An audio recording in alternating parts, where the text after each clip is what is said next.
à notre ami d'être encore plus enthousiaste quelque part, mais clairement, bon, aujourd'hui on signe quelque chose, il ne s'agit pas de prendre un engagement et de ne pas le tenir. Donc ça veut dire communiquer d'abord dans nos entreprises adhérentes de notre syndicat professionnel, 100 000 salariés directs, mais des centaines et des centaines d'entreprises, des très grandes comme Air France qui nous accueillent aujourd'hui, mais aussi des toutes petites. Il existe des ateliers de maintenance en province qui ont 10 salariés et qui n'ont pratiquement aucune femme, notamment dans les domaines les plus techniques. Donc c'est continuer à promouvoir auprès de nos adhérents les bonnes pratiques, favoriser la mixité et puis contribuer à l'observatoire aussi, parce qu'il faut mesurer les choses. Autrement, on signe des choses, bon, voilà, c'est simplement des intentions. Ensuite, même si le secteur n'a pas trop à rougir aujourd'hui, c'est poursuivre cet engagement et de le cibler peut-être un peu plus vers des métiers cibles.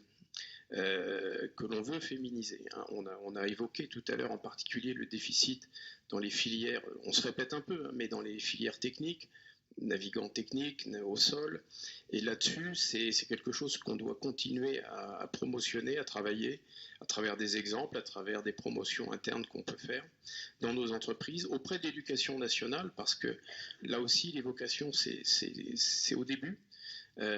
Et c'est vrai que bon, la FNAM gère la FMAE notamment, et on voit bien qu'il y a peu de candidates, et donc il faut aller les chercher. Et les chercher en classe de 3e, ça a été évoqué, c'est souvent le début, et notamment dans les familles où il n'y a pas d'exemple.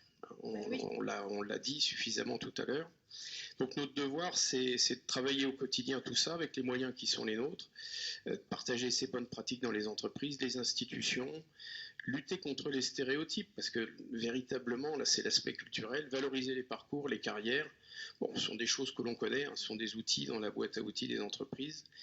Donc aujourd'hui, féminisons, c'est-à-dire le mouvement qui est lancé aujourd'hui, enfin, mais qui existait déjà.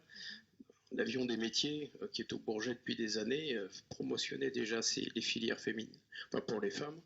Et bien c'est quelque chose qu'on va sans cesse remettre.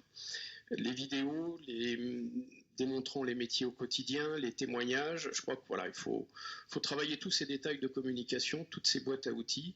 Et moi, je voudrais au passage saluer le travail de Air Emploi, de Nicolas Gros, parce que l'équipe fait aujourd'hui quand même la démonstration d'un travail formidable. Et voilà, je voudrais très sincèrement les en remercier au nom de l'ensemble de la profession.